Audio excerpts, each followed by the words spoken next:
On parlait d'Orly, alors justement, accueillons sans plus tarder Jean-Christophe Lambert, CEO et cofondateur d'Ascendance Flight Technologies, entreprise engagée qui met un point d'honneur à la décarbonation du secteur aérien. À vous la parole.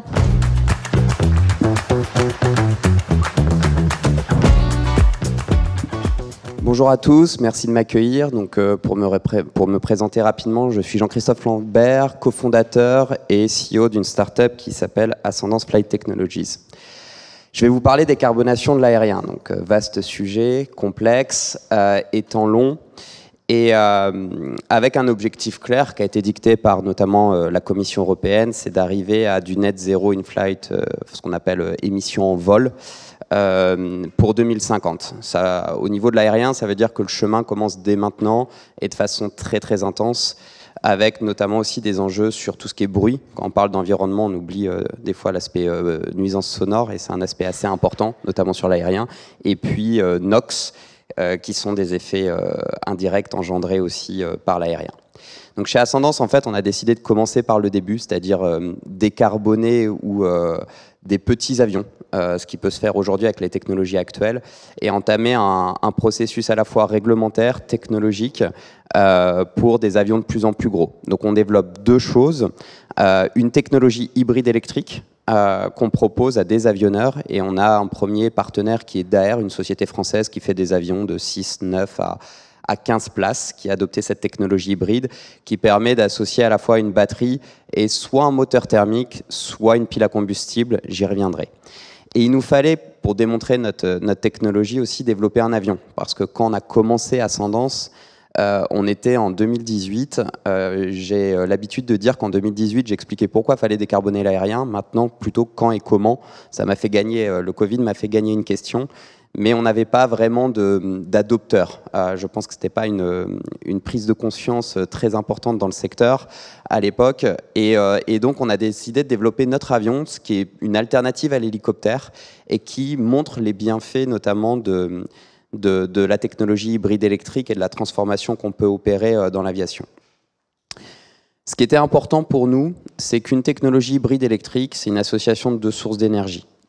On a fait un constat, les batteries sont trop lourdes pour être la source principale d'un avion.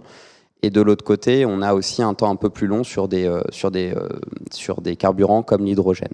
Donc on a développé une technologie qui permet à la fois d'allier une batterie et une autre source d'énergie plus dense, qui peut être soit ce qu'on appelle du SAF, Sustainable Aviation Fuel, qui sont différents types de biocarburants, soit de l'hydrogène, pour accompagner une transition énergétique, non pas sur 5 ans ou 7 ans, mais sur 10, 20, 30 ans.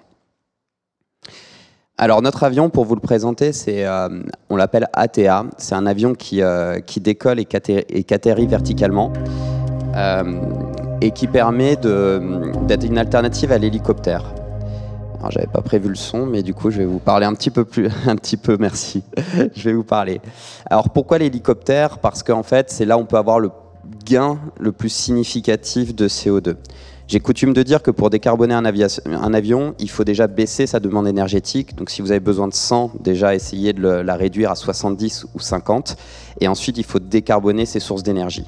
Et aujourd'hui, sur ce type d'avion qu'on utilise notamment pour l'emergency, enfin tout ce qui est médical, pour ce qui est transport de personnes, ce qui peut être logistique ou pour la surveillance, on va gagner jusqu'à 80% d'émissions carbone, la moitié de la source d'émissions venant déjà de la réduction du besoin énergétique. Typiquement, on met des ailes là où un hélicoptère n'a pas d'ailes. Et ensuite, on le décarbone en utilisant des énergies moins polluantes que le kérosène. Et notamment, aujourd'hui, on a un mix énergétique entre du SAF et de la batterie. Voilà. Ensuite, voilà. En termes de cas d'usage, aujourd'hui, on a signé 555 lettres d'intention d'achat précommande sur l'avion. Ça veut dire qu'il y a un marché. On a des opérateurs d'avions et d'hélicoptères qui sont en mutation, qui voient quand même les choses changer. Excusez-moi pour le son. Et donc aujourd'hui, on a des clients qui sont internationaux, qui vont l'utiliser. Donc on va pas être sur des segments, on va être en compétition avec le train, on va pas être en compétition avec des moyens de mobilité standards. On va être là où il y a des grosses barrières naturelles, typiquement sur de l'interrail. On n'a pas de solution de transport autre que soit l'avion ou le bateau.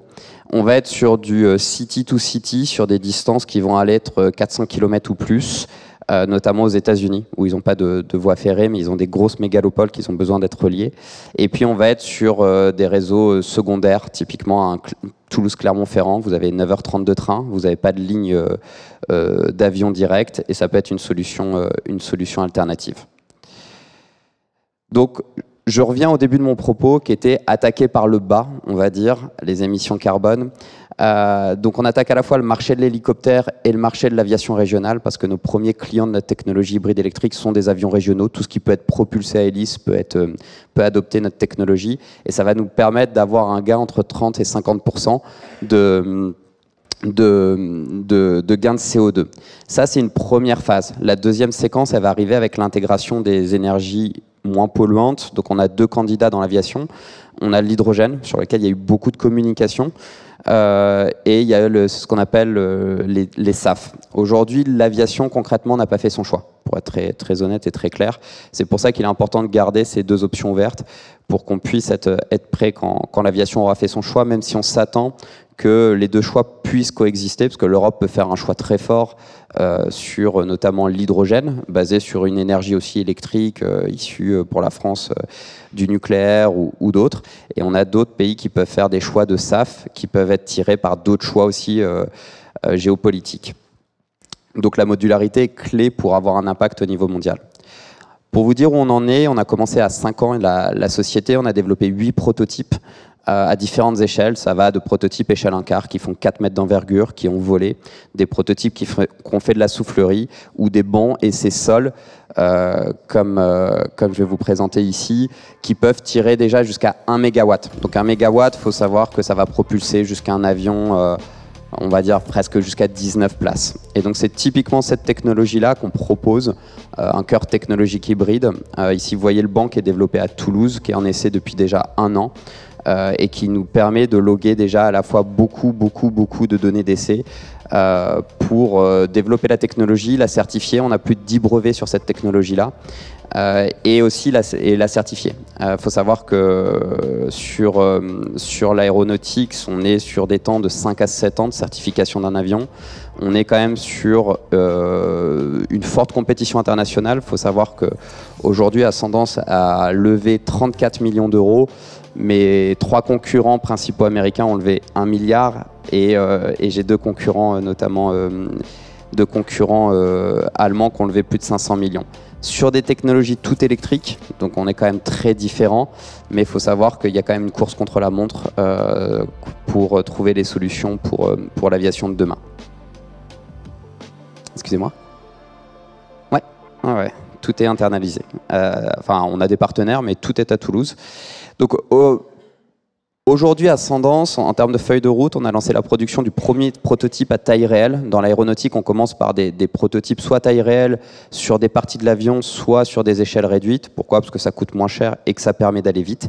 Mais maintenant, on a l'ensemble de certitudes pour aller sur les premiers vols fin 2024.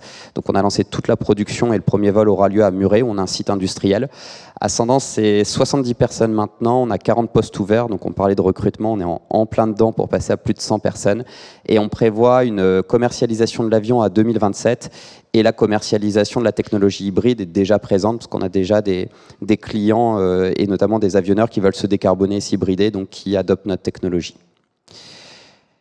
Alors je vous raconte tout ça, ça a commencé en 2018, mais l'histoire a commencé bien avant chez Airbus, car on est 4 fondateurs, et notamment on travaillait sur un projet d'avion électrique qui s'appelait l'IFAN, dont j'étais le responsable, et qui a traversé la Manche en 2015. Donc il faut savoir que le premier avion électrique au monde à avoir traversé la Manche, il est français, il est issu d'Airbus, et ce qui a fait de nous une des équipes les plus avancées sur ces nouvelles technologies.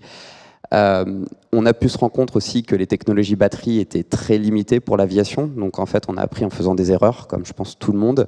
Et ça nous a permis en 2018, quand le projet d'Airbus s'est arrêté, de lancer Ascendance à partir d'un certain nombre de constats, sans réutiliser des technologies de l'époque, parce que l'avion est très différent et on n'est pas sur du 100% électrique, mais en partant déjà d'un certain nombre de constats et puis de résultats, parce qu'on a fait presque 200 vols avec cet avion, ce qui est assez unique. Voilà, j'ai terminé. Voilà, si vous avez des questions, de toute façon, je serai là. Merci de m'avoir écouté, puis j'espère vous avoir emmené sur le futur de l'aviation.